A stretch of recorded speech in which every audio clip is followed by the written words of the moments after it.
Good afternoon. My name is Robin Taube, and I'm the author of A Parent's Guide to Raising Money Smart Kids. I'm really happy to be here with you this afternoon to talk to you about how to teach your kids about money.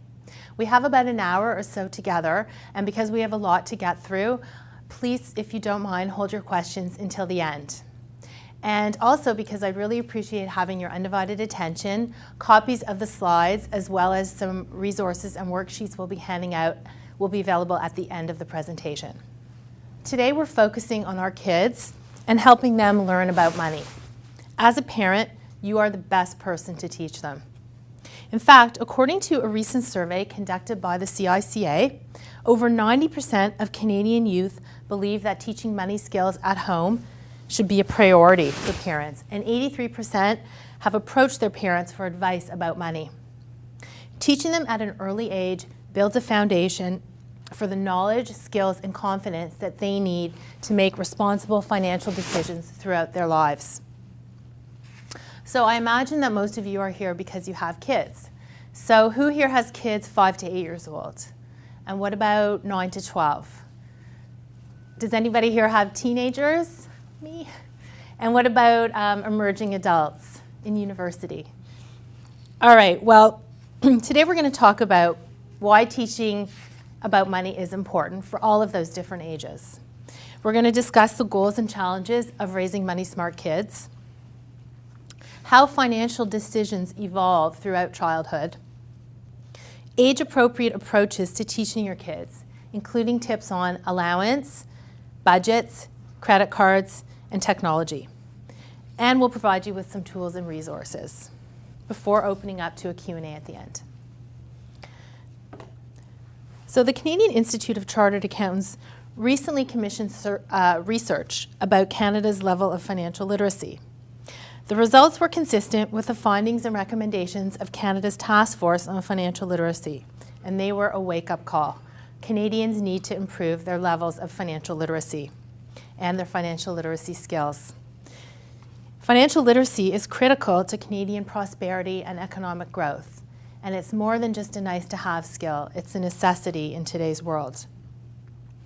Most Canadians believe responsible money management is an important life skill and one that should be taught to kids. As chartered accountants, we know about money. Advising individuals and businesses about their money is what we do. The CICA and our members across the country are uniquely positioned to help Canadians, and we're taking a proactive approach by delivering seminars such as these. So our goal as parents is to raise kids to be happy, healthy, successful adults who can manage their financial lives independently for their sake as well as our own. If we don't succeed in teaching our kids about money, it may come back to haunt us. How would you feel, for instance, if you had to support your adult children financially? Or if you had to bail them out of a financial mess with savings that you'd accumulated and set aside for your own future? And what if this happened when you were supposed to be enjoying your carefree retirement years? It's not a pretty picture. These are the consequences for us as parents, but what about the kids themselves? If you've ever struggled with financial problems that were brought on by bad habits or just not knowing how to manage your money well, you know what a negative impact it can have on your life and on the relationships with the people closest to you. Certainly, we don't want that for our kids. So let's take a look at some of the common challenges parents face when teaching their kids about money. Our research shows that although 78% of parents have tried to teach their kids about money, the majority don't feel they've been particularly successful at it. One of the main reasons is they think that their kids are too young or they're not interested. According to the survey I mentioned before, parents tend to wait until their children are in their late teens before teaching them financial management skills. But there are lots of ways to engage younger children. The key with them is to make it fun and to make it relevant, to put it into terms that they can relate to. Although it may not feel like a priority when your kids are young, these early years are an important time to lay the foundation and teach the basics. That when you earn money, you have 4 choices. You can save it, spend it, donate it, or invest it. The concepts are the same as your kids get older, but the stakes get much higher. It's better if they can learn from their mistakes when the stakes are low. So at what age did you notice your children becoming interested in money, and how did you know? What kinds of questions did they ask you? Other challenges parents face are lack of knowledge, lack of time, and lack of opportunity, or not always recognizing when an opportunity presents itself. So look for those teachable moments in your everyday lives, like going grocery shopping, using your credit card at a restaurant, or going to the mall. Even planning a birthday party is an opportunity to teach a financial lesson on budgeting and sharing. Teaching your kids how to manage money is particularly hard if you're not good at it yourself. In fact, it's embarrassing. It becomes really easy just to avoid the conversation altogether, especially when you're so busy running a household. So a lot of parents procrastinate. What if your kids are already teenagers and you've never taught them anything about money? Is it too late? I don't think it's ever too late to learn a new skill or to learn how to do something better. But as you'll see later, you should approach it differently than you would with younger kids.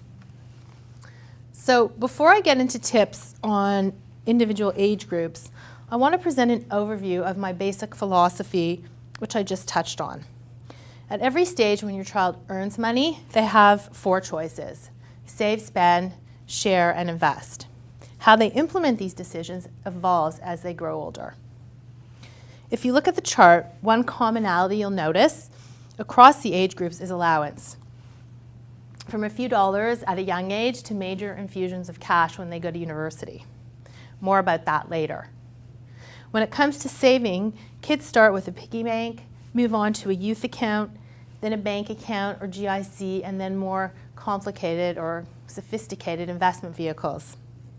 Lessons around saving versus spending cannot happen too early. Look for those teachable moments again that I mentioned earlier for kids to see the value in saving and watching their money grow. Setting this foundation will help them when the time comes to follow a budget, and I'll elaborate on many of these topics as we go along.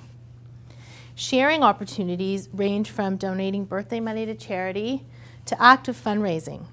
But sharing isn't always about money. Sometimes it's about community work, volunteering time and talents to help others. Most students are now required to volunteer in order to graduate from high school. And finally, when it comes to investing, before your kids embark on an entrepreneurial journey at any age, help them think it through. Will they need equipment or materials? And if so, how will they pay for them? If they need to borrow money for startup capital, how will they pay it back? Teens are mature enough to understand the concept of compound interest, earning interest on your interest as well as your original capital. And emerging adults should know about investing for the long term with stocks, bonds, and other investments. Let's start with some tips for young kids who are aged 5 to 8. Because of their age and lack of maturity, young kids need a lot of guidance. They probably don't have a realistic attitude about money. So start with the fundamentals like, what is money and what value do you get from money? And you can introduce them to different denominations of bills and coins, explain their relative values and what certain amounts can buy, and use examples from their world, like an apple costs 50 cents, but an ice cream cone costs $3. Do you think your child knows what you do for a living? You'd be surprised. A lot of young kids don't. And if you haven't, have a discussion about it with your kids. Help your kids understand where your household money comes from. This will reinforce the fact that there isn't a money tree in the backyard. You can also bring your kids with you to the bank or the ATM. Just make sure you explain, again, that you can't get money out if you don't put money in. It's sort of like a giant piggy bank. Allowance, money for gifts, holidays, and birthdays, and tooth fairy money all provide kids with their first earnings. And even though piggy banks are old-fashioned, they're still a great way to teach kids to save. And nowadays you can even find piggy banks that have, instead of 1 slot, they have 4 slots for save, spend, donate, and invest. Watch for those teachable moments. We talked about a trip to the grocery store or the mall, and that can include making a list, finding and cutting out discount coupons, comparison shopping, paying the bill, and counting the change. Also, board games like Monopoly and Life are a fun way to learn about money as a family. Next, we're going to talk about teaching preteens. Preteens are going through many changes, and hopefully they're becoming a little more responsible and a little better at math. Many are being introduced to the world of work and money through part-time jobs like babysitting, dog walking, or snow shoveling for neighbors. It's time to graduate from a piggy bank to a bank account. Youth accounts generally don't have fees, but they pay very low rates of interest. This is a good time to discuss the whole concept of interest with your preteen. Talk about how banks pay you on your savings, but charge you when you borrow money. Once they've accumulated a large amount of savings, you can talk about the benefit of transferring some of it to a GIC, which normally pays a higher rate of interest, but can't be redeemed before the maturity date. One effective way to encourage kids towards a goal that they've chosen is to offer to match their savings. Kids respond well to getting free money. Your preteen will get a debit card when she opens her youth account. So you may want to set certain parameters. Who keeps the card, and can they withdraw money from an ATM without adult supervision? Make sure they know that there's usually limits as to how much they can withdraw or how much they can spend on debit purchases per day or per week. And of course, money must be in the account in order for them to make a withdrawal or a debit purchase. Remind them to be very careful not to lose their card or to share their PIN with anybody. And jointly with your child, you can track the progress of their account either online or with print statements. Preteens are exposed to a lot of advertising, and they may not understand that its purpose is to seduce you into buying things that you might not otherwise. So it's your job to help them become media savvy. Preteens rely a lot on what their friends say.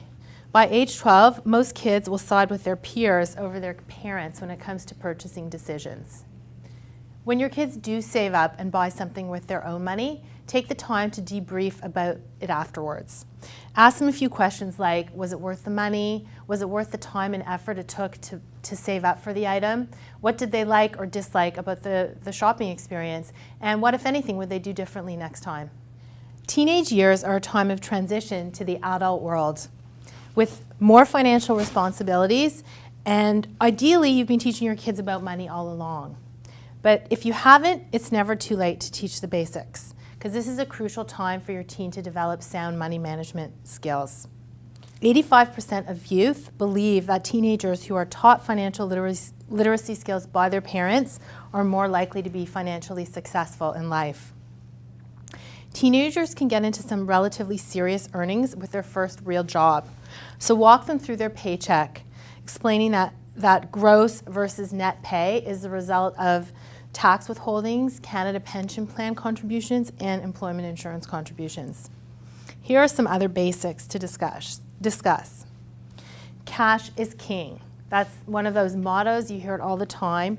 And what you want them to understand is that when you have cash, you're in the position to take advantage of opportunities and to ride out difficult times.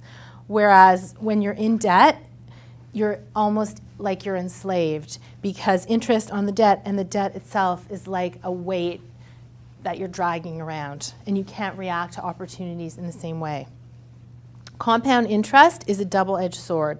It's great when you're a saver and it's working for you, but it will work just as hard against you if you're a borrower. Have them get into the habit of paying themselves first. Every month, have them take a certain amount of money directly from their earnings and put it into savings. And to make sure that it actually happens, set it up as an automatic transfer. That way they can only spend what's left. A rule of thumb is to save 5 or 10%. Have them get into the habit of tracking their spending. It makes them more aware of their spending habits. It's also a great reality check. They may be shocked to learn that their actual spending bears very little resemblance to how they think they're spending their money, and writing everything down may provide them with the motivation they need to make better spending choices. Teenagers are prey to spending temptations, media, and peer pressure. So is everybody here familiar with the term the latte factor? So everybody has a latte factor. It's those little indulgences like fancy coffees that are expensive but can really add up without you noticing. And your teen has a latte factor too. Just ask them about it. Show them how to spend wisely by shopping sales, using coupons, getting discounts, comparison shopping, and negotiating and bargaining. And finally, encourage them to use their personal values to set goals. For example, if they value adventure and want to travel, have them start a travel fund. And we have a worksheet to help your teen discover their values and another one to set specific and measurable goals. So let's move on to young adults who finish high school and may be considering going to college or university. Of those who've received money management advice from their parents, 70% are optimistic or very optimistic about their financial futures. One of the financial rites of passage is filing a tax return. Special tax credits for tuition and textbooks and education amounts are available for students and can be used to reduce any taxes that they owe. They should also know about tax advantage savings vehicles like the tax-free savings account or an RRSP. One of the most daunting tasks for a family is paying for post-secondary education. And there are different ways to finance it. It could be a combination of your savings, current earnings, scholarships, your child's savings or earnings from their work, or loans, student loans, or amounts borrowed from a line of credit. Students need a plan to pay off student debt within a reasonable period of time. In fact, the Federal Task Force on Financial Literacy recommends a financial literacy component be integrated into the Canada Student Loan Program for students that receive funding. This may take the form of mandatory counseling about credit and debt. If your child does get student loans, under certain circumstances, they can claim the interest paid as a tax credit. And if they don't use the credit, they can carry it forward for 5 years. Now I want to get back to some of the financial themes that cut across the age groups. And the first one is allowance, because allowance is a hotly debated issue. Should it be given as payment for chores? Is it a money management tool? Or is it both? For many of us here, when we grew up, we got an allowance for doing some basic chores around the house, and if we didn't do them, our parents held back on our allowance. Because back then, nobody really thought about an allowance as a way to teach your kids about money. But if you hold back on allowance, you're really depriving your kids of the opportunity to teach them, when the stakes are low. So some families feel that paying their child to do chores around the house sends the wrong message, and they feel that those chores should be done as a family responsibility. Whereas others disagree, and they feel that kids need to earn their allowance. What do most people here do? Do you tie your allowance to chores, or do you just give it as a money management tool? There's really no right or wrong answer. As always, you have to do what works for your family.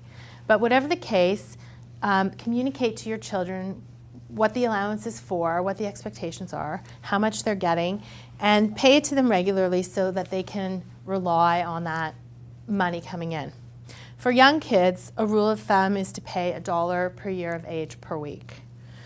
Whether they're working or not, though, preteens and teens still need an allowance. But now you can use it to gradually transfer more financial responsibility to them to cover their basic needs and some of their wants.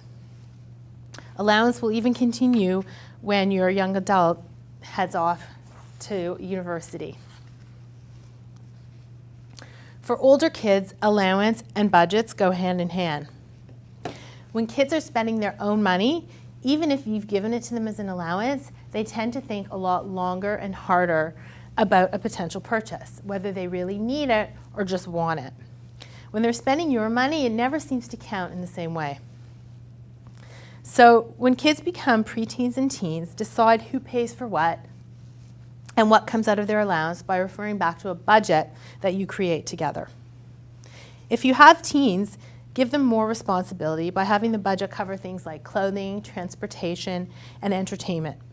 They need to learn to be accountable to you for the increased responsibility, so encourage them to keep receipts. This is also useful for tweaking the budget to see if maybe it's not enough in certain areas. At the end of the session, we're going to give you a teen budget worksheet.